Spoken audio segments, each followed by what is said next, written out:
morning, good afternoon, good evening all, it's Bear here.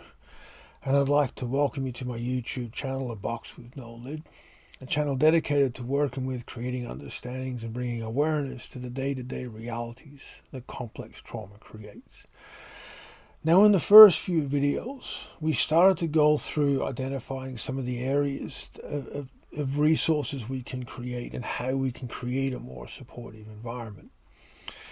This video is going to be around, and I'll try to keep it as simple as I can. And when you start exploring and understanding how our body responds to threat, I could literally do a 20-hour video and still barely scratch the surface.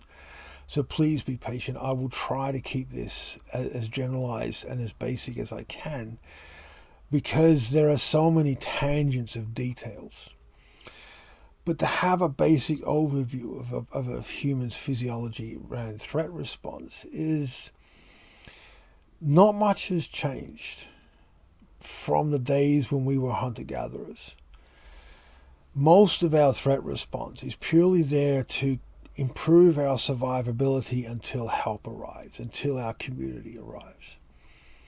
And there are three kind of layers of threat response. And I'll get into them, as simply as I can. We've all heard of fight and flight. The first one being flight. That's the first layer. That is where we're able to fight off and intimidate off an attacker, successfully to fight off the threat or defend ourselves against the threat. The second is flight, where we're able to escape or elude the attacker or threat. We're able to get away. And the third is the one that's going to take a little bit more understanding, is freeze. Freeze is where the threat completely overwhelms our ability to respond. And we go into a shutdown state where our body is primarily focusing on surviving it till help arrives. We don't have an ability to respond. So in the basic understandings of this, if you're able to, the first two kind of group together with fight or flight, if you have this physical actionable response, and the next video I'll get into a little bit more detail on this, but if you've had an actionable response, there is a scaffold that you can start to work with to get your body over the hurdle to be able to start to heal. Even if you moved in the freeze state when those didn't work, the beginnings are still there. So they're able to it was a way of getting the body to accept a scaffold of healing. And you'll always hear me refer to scaffolds.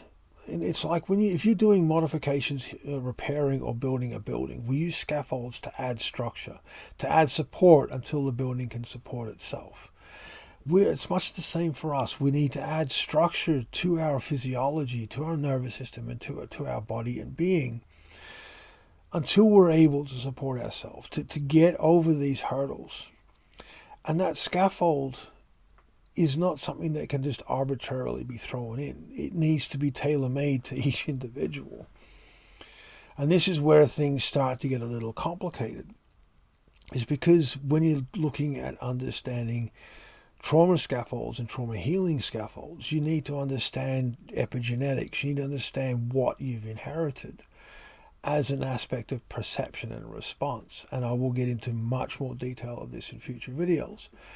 But for now, if you've had a partially successful fight-off or flee response, there is an excellent basis to begin working with. Now, the freeze state, as I said, is where our body and being is completely overwhelmed and we shut down. Our thinking brain is turned off. Blood is drawn from the extremities into our core, protecting our organs. Immune system is going on the rampage just in case we need to, to stop bleeding. As I said, all this response is around a predator attack. A predator being a large animal. So everything is around our survivability until help arrives. And the majority of the healing that I want to talk about on this channel is around working with the freeze state. And that is why in the initial videos, we looked at defining safe. We looked at defining connections, because we need to create the help arrive. We need to have a way to get enough of a support base in place that our body believes that help has arrived for our body to allow access to process those memories. Because as I said, with our cognitive brain being shut down, because it's all around instinctual responses, not thinking, all the things that happened, the memories are all jumbled up into this one big mess. And that is why trauma responses are so triggering. That's what PTSD and CPTSD is about. And quite often you will find particular sensory fixations. It's like all those experiences of that trauma are in this jar. And I'll put the picture up here. All this analogy, everything that's happened is in this jar. And there's particular labels, sensory labels on top of as the label on the lid of that jar of do not open. And our body will not open that jar until it feels safe enough to do so. And what I mean by sensory markers, like for me, a little story. Years ago, a friend of mine was giving birth in a hospital, and she invited me down to meet her newborn baby, her newborn daughter. And I have avoided maternity wards. I don't have children myself. And for the triggering reasons of my removal. Now, I went down because I wanted to see what being in that environment would bring up.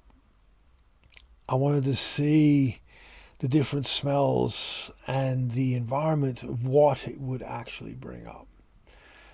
And within seconds of walking into that room, this is where, the name of this channel came from. I spotted one of those boxes and I went into a full PTSD state, let alone the smells of the amniotic fluid and all these other things, these noises around. But it unlocked a whole Pandora's box of memories and images and smells that I had no context to put them to. And this is the label on the lid of that jar. So all the trauma around my removal from my mother, because prior to that, the only thing I had was I remembered my mother screaming. And I remember the umbilical cord being wrapped around my leg, this cold, wet thing wrapped around my leg as all this stuff was going into my throat, trying to get me to breathe. So there's all this movement and chaos. But now it unlocked all these images, blurred images of signs, of ceiling colors, of wall colors, of textures and smells from that moment. And this is why doing the preliminary work is so important. Like, I must admit, I was a little cocky in thinking that I didn't realize the depth of what it would bring up, that experience. And that is also one of the motivations of this channel, is the to-dos and the not-to-dos. And I'm not saying it's a not-to-do. I don't regret doing it. But it was extremely overwhelming, and it took me several years to sort it out into piles. I've not processed even a third of those memories. But I've got them sorted out into piles of a rough timeline. And that is part of what I want to teach through this channel, is ways of creating coping structures or working structures so that you can create a timeline to be able to heal. I went to therapy around this, and the therapist had no idea what to do with it.